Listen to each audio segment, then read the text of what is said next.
Hello FPL managers and welcome back for another video. My name's Jack and today we're discussing the knee-jerk reaction for Game Week 31 of FPL.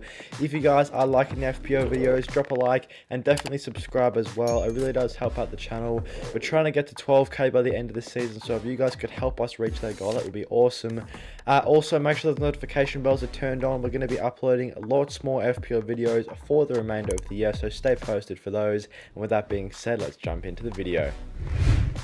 So in today's video, we're going to look over the most transferred in and transferred up players this game week coming into Game Week 31 and give you guys a recommendation as to whether or not you should go with the crowd, bring these popular transfers in or release them from your squads.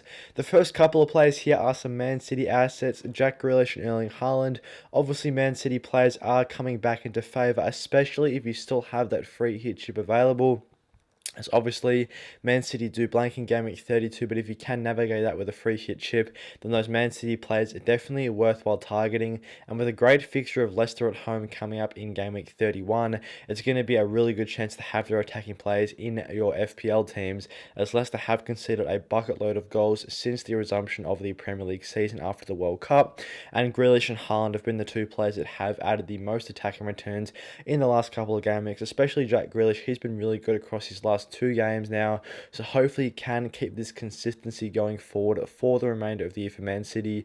The good thing also with Jack Grealish compared to a lot of the other Man City players is that he gets very consistent minutes. Surprisingly, Pep does choose to play Grealish consistently in most game weeks, whereas other players like Foden and Mahrez on the wings are consistently rotated.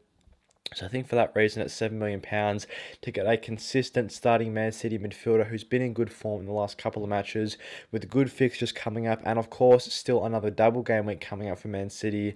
I think it could be worthwhile going for their assets. Obviously, if you've got a free hit chip, it does make them easier to get them in this game week. If you don't have a free hit chip, maybe you could look to get them in Game Week 33 onwards. But if you can still afford to get them in without a free hit and you can still have 11 starting players for Game Week 32, then of course that is also a good move as well. Also, since Rashford is injured and could potentially miss a bit of time, you could go Rashford to Grealish, and then obviously since Rashford was blanking in Game Week 32 anyway, if your team was well set up enough for Game Week 32, it's not going to matter if you have Grealish in for Rashford, as they both do blank. So if you've already planned out your team to have 11 players with Rashford already on the bench, then I think Grealish in for Rashford could be the right move. Obviously Erling Haaland as well, he's a very good FPL asset to have for the remainder of the year. Man City double, and he's going to be one of the highest scoring players, I'm sure, over that time. We unfortunately didn't have him in our teams this week. We still managed to take a green arrow nonetheless, despite Haaland scoring 12 points. So that was still a relief, but I think he's definitely a player that we've got our eye on, at least for Game Week 31, if not Game Week 33 after Man City blank, as I do currently have Salah and Kane in my team right now, so it's a little bit more difficult to get in triple premiums, but I think triple premiums will be the way to go for the rest of the year, as Salah and Kane still have been very good in their own right. And Gabriel Martinelli as well, he's a fairly popular transfer in. The good thing with those Arsenal players is that they don't blank in Game Week 32, they don't have any doubles coming up, but I think just since they play in blank Game Week 32, and despite their assets having single game weeks, they are very consistent performers. And Martinelli probably been one of the most informed Arsenal players in recent weeks. He's been banging in the goals for them, and he also provided chances very well in that game against Liverpool, getting an assist for Gabriel Jesus. So I think Martinelli also a fairly decent option to go for. Arsenal still have some fairly good single game week fixtures for the rest of the year, so Martinelli definitely a good option to target there. Looking at the more transferred out players, Luke Shaw, Marcus Rashford, 2 players with injury concerns for Manchester United. Quite unfortunate from an FPL standpoint, as a lot of people were lining up these players to be in their teams for the rest of the year, as Manchester United still have 2 double game weeks coming up. I think a lot of people will be disappointed that both Luke Shaw and Rashford are injured. I'll have to see the full extent of each of these players' injuries, when they're going to come back, what game weeks they're going to miss. So for now, I think Luke Shaw is probably one that could miss a bit of time. So maybe you want to get rid of Luke Shaw now. Marcus Rashford, just I think maybe hold off on him. Make sure you get a confirmed date of when he's going to be back. As I think if you can have him in your FPL team at all costs, that will be ideal. I'm not sure he's going to be good for Game Week 31. He does blank in Game Week 32 as well. So maybe you want to get him out now, bring him back in Game Week 33, 34 for the double game weeks. Otherwise, stay posted for more injury news on Rashford and Saliba as well. He's another player that's been injured for Arsenal. I think he's a good transfer out. You could just go Saliba to another Arsenal defender if you still wanted to have that Arsenal defence. Otherwise, I think Botman from Newcastle could be a good option. Newcastle still have a double coming up and have had a really good defensive record this season. A couple of those Aston Villa assets have been really good. 5 clean sheets in the last 7 games for Aston Villa. Maybe their players are worthwhile having a look at. Liverpool defenders, they still got a double coming up. Trent Robertson, obviously very, very attacking. Trent just got himself an assist in his most recent game, so maybe he's a replacement if you've got a bit more money in the bank. And also a Man City defender as well. They've got a double coming up and have had very low expected goals conceded in their last 4 to 5 game weeks. So maybe you want to go for a Man City asset. There's definitely a lot of good defensive replacements for Saliba right now. So with that in mind, let's have a look at our transfer watch list for Game Week 31.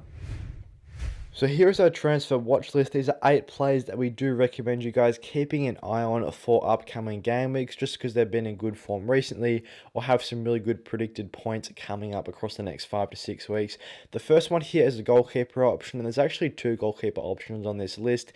De Gea is here. Obviously, with Luke Shaw getting injured, you're going to be looking to other Manchester United defensive options, as I still think going for Man U defense could be the way forward. Still 2 double game weeks coming up and some pretty good single game week fixtures around that, especially in game week 31 with Nottingham Forest away. I think this could be a good chance to have a Manchester United defender in to pick up a clean sheet here, as there haven't been too many fences absolutely bossing it in recent game weeks. The main ones have been Aston Villa. Manchester United as well have picked up a couple of clean sheets in their last 3 games, so that's a good sign for De Gea. He's actually got us consistent returns, also consecutive returns in game weeks 29 and 30. Man U got a clean sheet in double game week 29. They got another clean sheet in game week 30. De Gea has a decent balance of save bonus as well. He does pick up a few save points across this season. So I think De Gea at 5 mil could be an option. Worthwhile just keeping an eye on if you're looking for a better goalkeeper asset. Obviously, De Gea does blank in game week 32, so that's something to keep wary of or be wary of.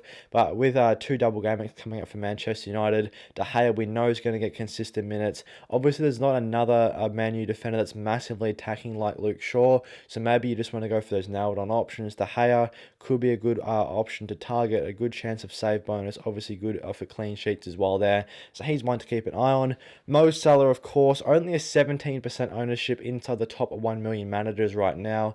Very, very unlucky to only walk away with 5 points in game week 30. Being a Salah owner, extremely frustrating, as he had an XG of over 2 for that game. Missed a penalty, missed a bunch of other chances. Ramsdale made an excellent save late in the game as well to deny Salah of a second goal. So we could have walked away with 15, even 20 points from this game. Could have easily had himself 3 or 4 goals on another day. Unfortunately, just the 1 goal on this one and missed a penalty. So it only took him down to 5 points. Absolutely gutted personally, as we did have him in our team. If he just produced that goal from the penalty spot, he would have walked away with 13, 14, even 15 points in that game compared to just the 5 that he did get. So it could have been a way bigger green arrow had he recorded that penalty goal. So it's actually now 2 penalty misses off his last 2 penalties for Salah. Hopefully he still stays on pens for Liverpool. I'll be surprised if they take him off it, but I think there could be a bit more doubt as to whether or not he's going to take the next Liverpool penalty just after missing the target in his next 2. Nonetheless, I think Salah's still a very, very good option. Leeds away game week 31. He's still got a double coming up for the remainder of the year, and he's got one of the highest predicted points across the next 6 weeks, a figure of 40, which is only bettered by Erling Haaland from Manchester City. So I think Mo Salah, his points haven't been massive in recent game weeks, but he's getting so many chances, and you just feel like it's a matter of time before he explodes with a really good end to the year. So potentially Salah, a good premium to keep your eyes on. Ollie Watkins as well, of course. He's been a lot more popular amongst the top 1 mil managers in recent game weeks in terms of transfers in. He's just continued his superb goal scoring form. He took his time in game week 30 to get himself his goal, coming right at the end of the game. Me being a Watkins owner, had to be patient for this one, but he's producing another goal. He's been in superb goal scoring form. He also creates really good chances for his teammates as well, and he's got a great predicted points across the next 6, 26.9. He does play in blank game week 32, which is also an advantage of having Watkins. So I think he is a really good forward option to continue to get in to your sides if you don't have him in. Jack Grealish, as we touched on, a really good Man City player to target. I haven't noted down Erling Haaland here just because he's already got such a high ownership. Compared to Jack Grealish, he's a lot more differential. Leicester at home, as we touched on, a really good fixture for Game Week 31 from an attacking perspective. And surprisingly, Jack Grealish does have a really good predicted points in the next 6 with 28 across the next 6, and also pretty good at predicted points for Game Week 31 with 5.1, which is a figure which is the 4th highest amongst players on this list, only behind Kane, De Bruyne and Salah. So I think Grealish a really good option, especially if you do have that free hit chip. Emi Martinez, another goalkeeper option. As we discussed, Aston Villa 5 clean sheets in their last 7 games. It's an absolutely massive output. They've actually picked up the 3rd most points in their last 5 fixtures as well. 4 wins and a draw in the last 5 matches for Aston Villa with a bucket load of clean sheets. They are one of the most informed teams in the competition, up to 6th place now in the Premier League. They've really shot up out of nowhere. So Emi Martinez could be a really good option there to capitalise on their good defensive form. Newcastle at home in Game Week 31 is definitely not a bad fixture. He's got 4 predicted points in this game. A really good balance of save bonus and clean sheet points for Emi Martinez this season.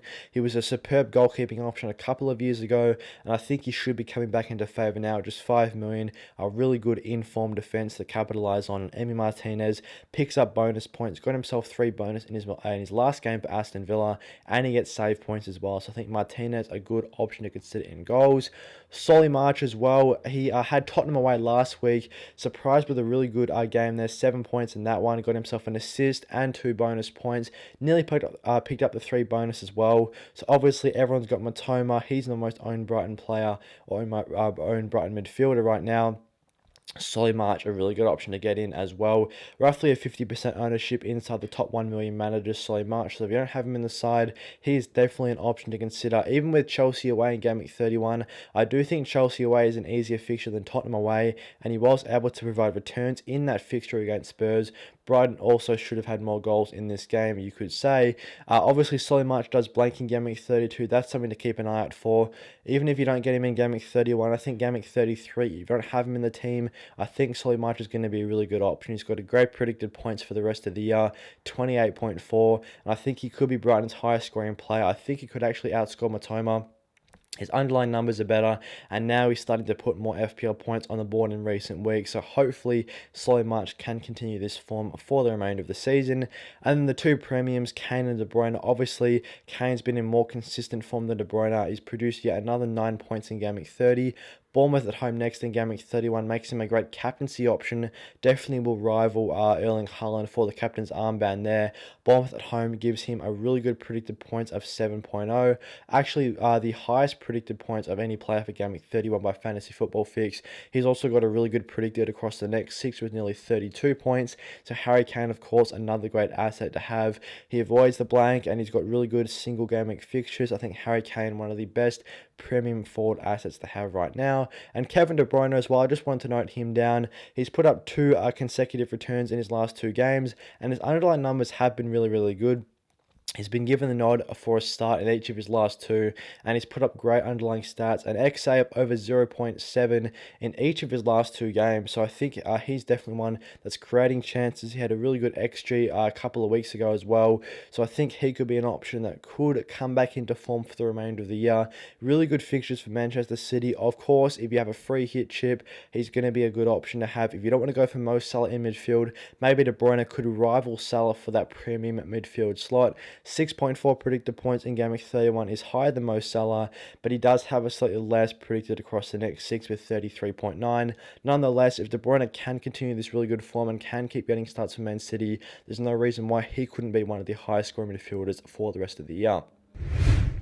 Thanks for watching today's knee-jerk reaction video for Game Week 31. I hope you guys enjoyed this one.